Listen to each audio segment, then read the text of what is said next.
Hi, this is Charlie Kimbell. I'm the Vermont State Representative for Woodstock, Reading, and Plymouth. And this is July 24th, 2025, and I'm here with Laura Powell from the Woodstock Select Board. Hi, I'm Laura Powell, and I serve on the Woodstock Town Select Board. So today we figured we'd have a conversation about what's going on in Woodstock and what's going on in the state of Vermont. And then we can ask each other questions and an informal kind of exchange and see what kind of things we come up with. So Laura, I'll ask you the first question. Sure. So what is, in your opinion, is the biggest issue affecting the select board or the town of Woodstock right now? Oh, softball.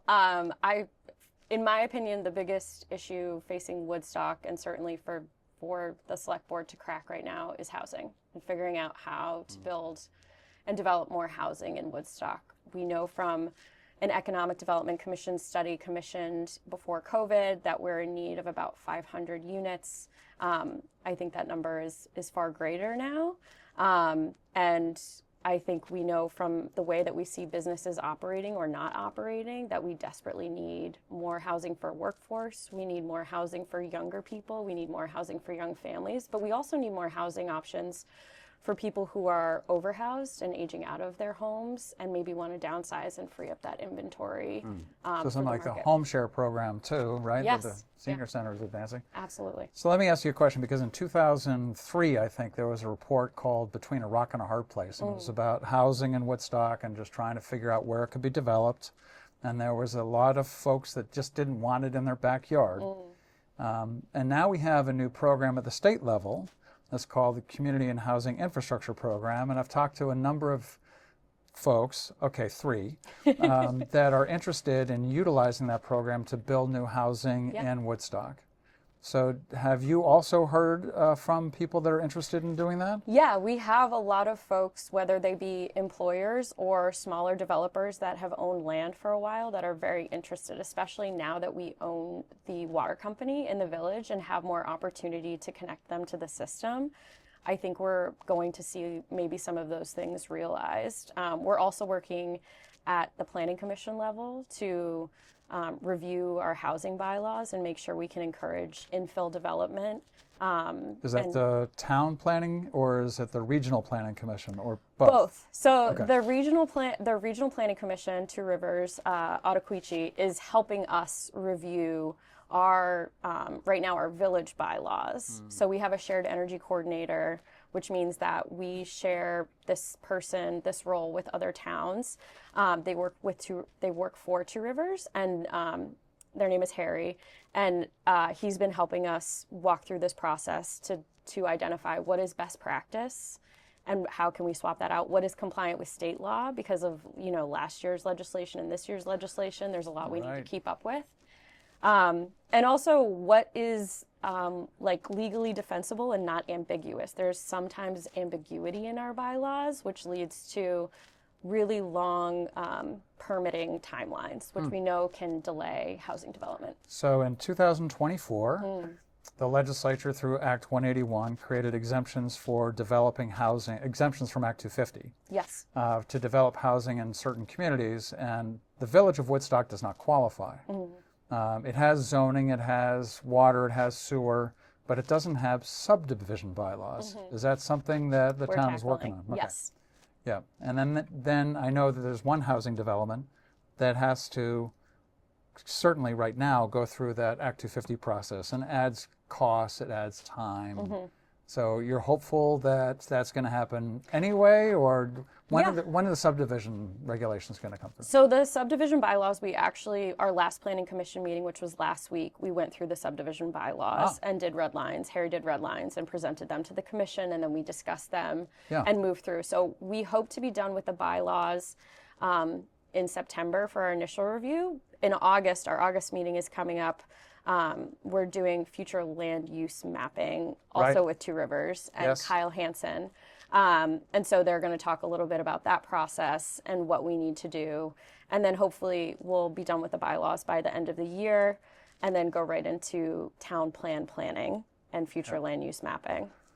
Ooh, yeah, because the future, again, it ties into the state legislation as well, to come up with Tier 1 and Tier 1A, Tier 1B, which is where the community wants housing to occur, and then it has certain regulations in terms of Act 250 from there. Well, that's good. Good to hear that you've got some stuff working on housing. Yep. Okay, your turn. Okay.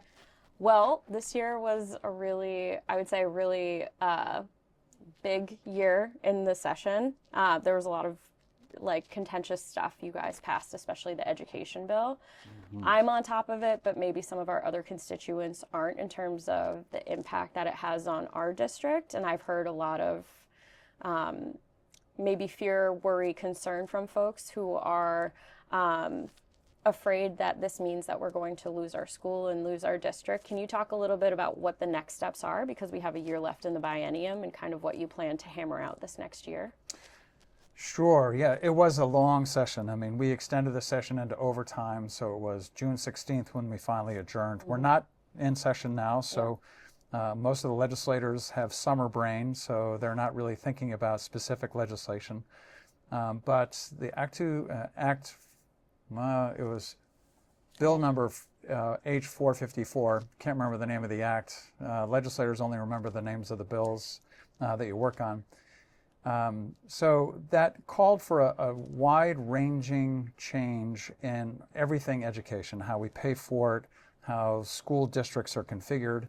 And so one of the things that is happening this summer is that the school district redistricting task force is starting to meet. There's 11 members, and they're supposed to start meeting by August 1st. I spoke with a member of the commission earlier this week, and they are waiting to find out what the agenda looks like for that first meeting. So what's interesting is that the legislation called for this task force to come up with what a new school district configuration looks like, and whether supervised unions or school districts, whichever works. And there's a great chorus now of individuals saying, we're not sure that people will agree on the recommendations that they make when it comes back to the legislature, because the legislature has to vote on it. And what's happened is that summer brain, when the legislators go back to their home districts, is when you start to hear some of the real local concerns and the fear that you're talking about. Are we going to lose our school? And that there's nothing certain about that.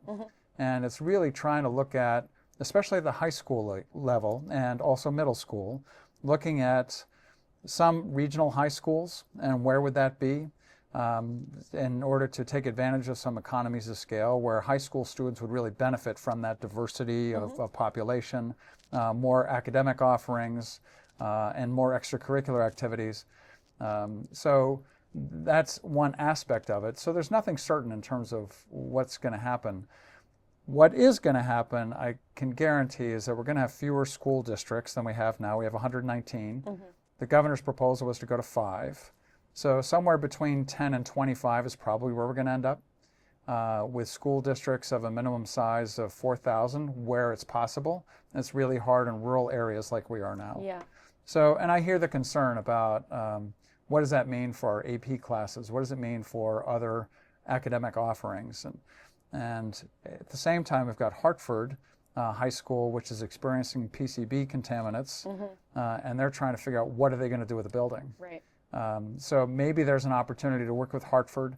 Don't know what that looks like. There's been talk about one regional high school between Hartford, Windsor, and Woodstock. Woodstock is already serving 20 towns in its own school system, so it has the experience of doing that, where the other schools don't have that as much. So anyway, so it's a long way from the finish line to determine what it really means. Yeah. But I would say that the parents that have young kids, where it really matters is about how far you are from the school. That is the most important, to make sure that the elementary school students are kept as close to home as possible. Yeah. So the regionalization would happen at the higher grade levels. So I certainly have always been in favor of a K through 3 being kept in every local community.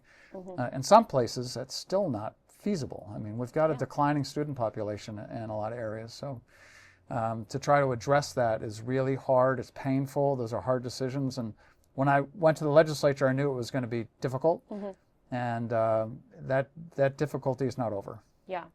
Would you say that there's more plans for school construction also, the school construction fund, and So- restarting that? Yes, so that was in the legislation that we passed, and is going to be a task force set up for December as to how to really manage a school construction program. There's no money attached to it yet, so it's really we're going to rely on an appropriation from the legislature and a recommendation by the governor. But there's no doubt that we need new schools, especially here. So I'm hopeful that by creating this task force and creating the structure to build new schools, it's actually going to happen. Because right now we don't have that. Right. There's no statewide program for new schools. Essentially what happens now, like last year, Colchester passed a bond of $100 million to renovate its existing schools. Well, what happens? That means that overall school spending goes up across the entire state, and that is borne by all taxpayers, not just Colchester taxpayers. So, there's not a moratorium, but what happened is that the legislature used to exempt school construction carrying costs from that excess spending threshold. And then it took that out as a way to deter communities from passing new school bonds. Doesn't always work. No.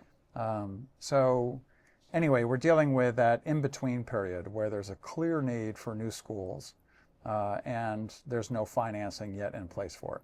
So a lot of the things you mentioned obviously require, I would imagine, a good amount of revenue. Yep. And when we talk about school consolidation, I think there's a reaction to say closing schools will save us money immediately because of the overhead, because of the staffing. Do you think long term that this is a sustainable path for Vermont to kind of continuing to consolidate schools? Will it have meaningful savings to like regular Vermonters in the long run, especially if we have to restart the school construction fund and rebuild a lot of these schools or remediate the PCB contamination in the pre-existing schools? Those are great questions. And the answer is it's really not clear. When there was a consolidation of school districts in Act 46, it was with the hope that there would be some cost savings achieved.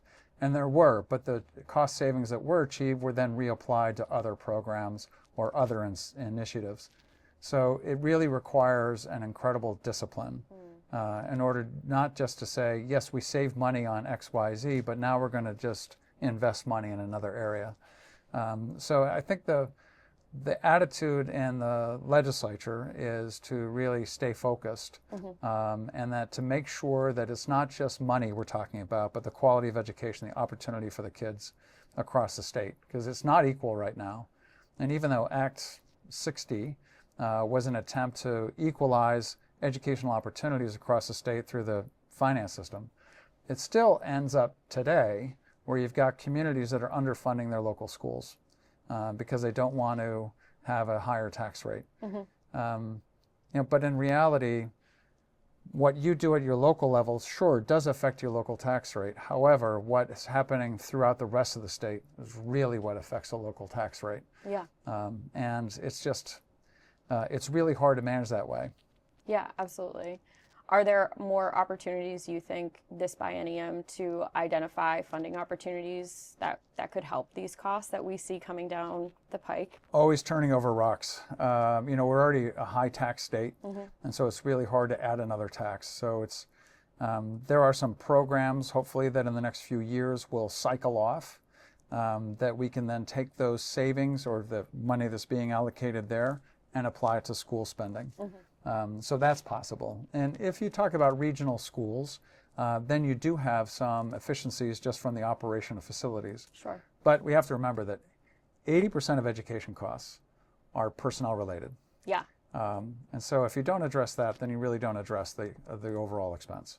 Well, speaking of personnel, is there anything to be done? I think something that comes along with our discussion of financing education is health insurance costs. Yes. Is there anything to be done from a policy position of containing those?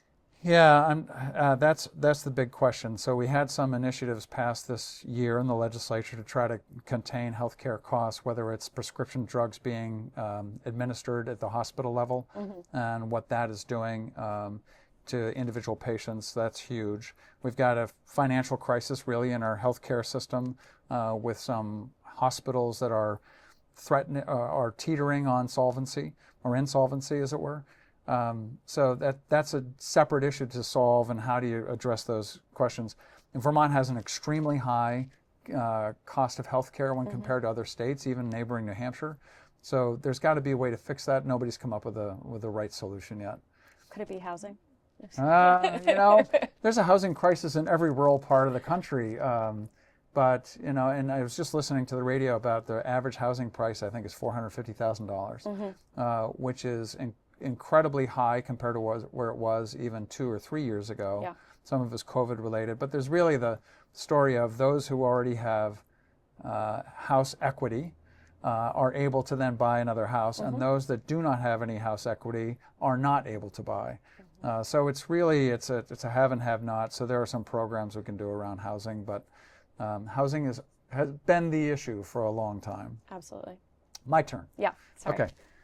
So there's been a few controversies in town that have maybe made things stand still. I would say one of them is probably the lawsuit for the Woodstock Foundation from the former board members. That's been settled, although it still rears its head every now and then in the newspaper. But what are we doing with our police chief? What's going on there? Can you talk about that? Possibly. I think that, the town is working hard to resolve the personnel issue as fast as we can. We're very lucky to have two boards that have been communicating and working together for the past few years on things. And so we're really trying to see, I think, the community through this hard time. It's been a slog and it's been really difficult. And I don't think you can have a conversation in this town without somebody asking about it, obviously. Well, that's why I asked. Yeah. But I think that, as with anything, everybody is hoping to turn the page and turn to a new chapter. So we'll see. Yeah, good. And you've got some new initiatives at the town level, right? We've got some really exciting things happening in town where the fiscal year just ended, and so I heard you say you had a budget surplus. Had a surplus, yeah. Woo! Okay. Yeah, we had a surplus, which is very exciting. And last year was the first year that we, as joint boards, created the objectives and priorities that we wanted to help guide our policy and decision making. And so our next joint meetings through, I think, August and probably September, we'll review those and see how did we do. Spoiler alert, we did not meet, every goal and objective. Okay. But I think it was a great exercise for us to see what's reasonable within a year and how much effort is needed on the part of both the boards and also town staff, because that's really, I think, a lot of the holdup sometimes. We have very active boards. We have a very active and communicative select board and trustees. And we have wonderful town staff as well. But it's really hard. Sometimes I think people don't understand we have a finite amount of resources and hours in the day to get everything done. And certainly there's a really good balance of reactionary stuff that the town has to deal with. And then there's also the stuff we want to move forward and make progress with. And I think that's really, what we're trying to do and achieve. And hopefully there can be less reactionary stuff. But I mean, that's always the hope, right? But I don't think, that's necessarily realistic in a town. There's always going to be, something going on with a road that needs to be closed, or always. A crisis that needs to be managed, as it were. And I'm very grateful for our town hall staff. They manage so much behind the scenes that make it really possible for our boards to go out and do the work that we do and say, what do you want to see from the community, and then have us translate that back to the staff. That's great. All right, I am told that is all the time we have for today. So Laura, thank you very much for this conversation. We should do this again. Yes, and thanks to WCTV for having us. Yes, thank you very much. This is signing off, Charlie Kimbell and Laura Powell with an update from Woodstock and state issues. Thank you. Thank you.